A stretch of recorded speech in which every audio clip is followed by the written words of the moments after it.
my camera. There's my camera. Hello. We have Christian here. He's part of the curatorial team who put this together today. They're called Audible, and he's going to ask these two wonderful musicians some questions. Take it away. Thank you very much, Martin. Hello, everyone at home. Firstly, from Audible, we'd like to say thank you very much for everyone turning up, everyone in the chat, everyone watching from home. It means a lot to us that we could put this performance on. We'd also like to thank GÄRDEN for being very generous, letting us use their studio so that we can put this on for you. So let's first ask our two performers a little bit about themselves.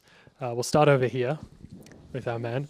Hey, so Hugo, tell us a little bit about yourself, because we got some questions from chat from one HE is his name, and he wanted to know a little bit about you and a bit about your computer setup. So why don't you tell us a bit about that first?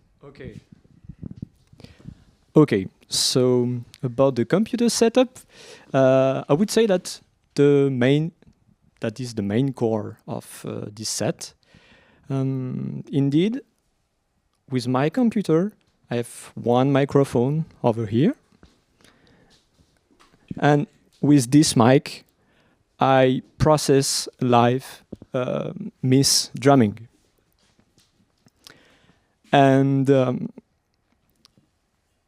my setup is based on the lip motion here that enables me to control the shape of sound, the playback rate of the sound, because I'm working with little samples, very tiny samples that goes around and are played at a very high speed. And it's called granular synthesis, in a way. So if you want the name, that's what it's called. So that's the computer. And also I've got like a Moog modular system to basically run some notes and use filters to bring some tension with the drumming.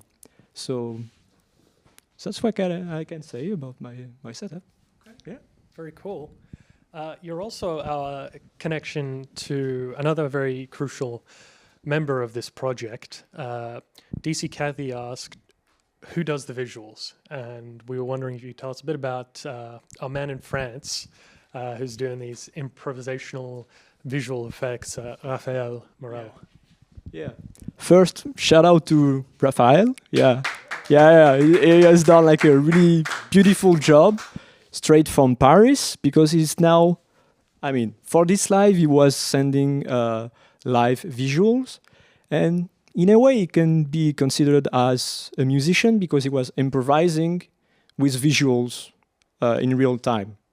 So he was basically jamming with us, with his visuals, and we really wanted to try to make it organic in a way, because all these movements and really trying to fit the visuals, but to expand the sound. So yeah, that's what I can say.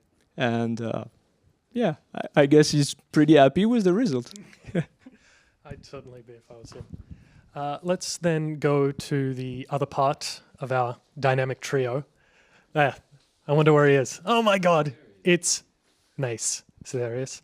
Hi, Mees. So you are an improvisational percussionist by trade. Would that be accurate? Yeah.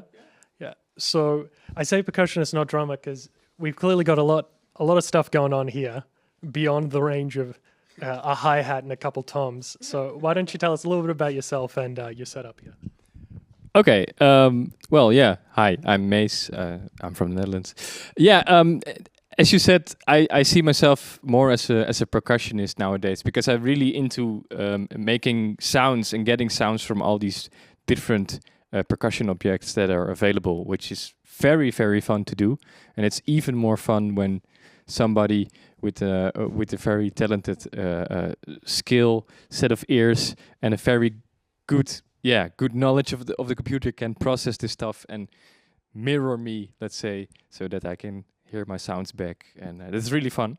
So I use a lot of stuff that I think is inspiring. So I have quite a regular drum set. I really made a mess, as you can see, which is great. It's like a war.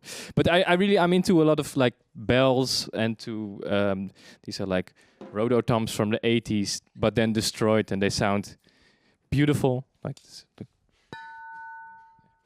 So yeah, and it's just really fun playing with textures, and I see all the instruments as well as melody as harmony, but most of all it's just the texture that I want to add, and a very abstract rhythmical story I try to tell. So that's what I'm doing a bit. Yeah. Okay. Very cool. And this is all, to my understanding, improvised, because we had a lot of people questioning and wondering about that, and you and your relationship to Hugo Lioret, and also Kathy from DC was asking, is this all improvised? Have you met each other before? How does this how does this work, this relationship? Yeah, that's a very good question actually. Hugo and I did meet, but we met before this project, for this project. So we were asked to join, and we didn't know each other. Hugo is from the sonology department in Den Haag. I study musician 3.0 in Utrecht, and within our trade, it is common that you improvise, I would say. So we have like a general, it's not a language, but a general way of performing improvisations. But every time you meet somebody new, and for instance, that's Hugo, it's gonna be a completely different thing. So what we did today was completely improvised, and we spoke about some conceptual ideas, about some sounds, about some thoughts we have, and then when we start, we throw it all away and we see what happens. That's more or less the form we we agreed to do, and that's really fun. And for us, I'm generally used to performing in a live situation where there's also an audience involved. This is really fun because there's definitely an audience involved, and it's definitely a live situation, and yeah, but then over live stream. So that's fun for us to explore that a bit. So thanks for sticking in, all of you guys are still there. You want to add something? Yeah, just to say that it was pretty fun, and yeah, indeed it was based from scratch in a way, and really I want to point out that it's really different each time that we are playing, and at the end of the set there was like a pretty high tension, and that's what the live brings. So that's really like a live setup. I mean, because still you can feel this, and yeah, and I think there is also like a form of intimacy that emerged from this setup with the visuals, and it really surrounds you, and it was really fun to improvise in such setup. Agreed. Agreed. Here, I'll give it to you. Thank you. Well, you guys clearly have a very good relationship on playing off each other, even though you've only been playing together for a short while. You mentioned tension, and obviously it can get a bit tense here when you don't know what your next step is going to take. How, and this is addressed to both of you, how do you cope when the other guy just goes silent and just is sitting there and you don't know what to do? We're just having see it as we're having a discussion, and sometimes it's really fun, and we know, and yeah, that's great, and we know, and sometimes you just don't know what to say, but the other one has something to say probably, and if not, that's also fine, because silence is also a very, very great tool when it comes to improvising. So it's one way, being really involved in the moment, so being really involved for what's, and the other way, it's also not really care what happens. So that's the funny contradiction I think we're working with.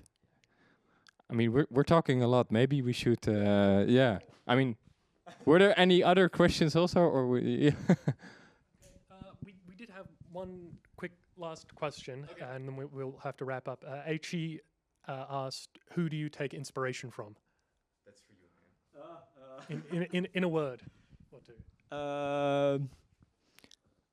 A lot of different fields, I guess, from different artists such as Ryoichi Sakamoto, but also on a really different level, John Coltrane, because I mean, when you are talking about improvisation and lyricism in a way, and some kind of tension that goes and goes, I mean, this is just the artist that just came off of my mind. And yeah, and for the visual parts, it's paintings, films, a lot. This kind of thing, yeah. And they're really huge. I agree. Yeah. Excellent. Well, thank you very much to the both of you. A big thank you again to GÂRDEN, and a thank you to everybody at home. This has been amazing. Thank you very much to everyone for being here. And I'll hopefully see you.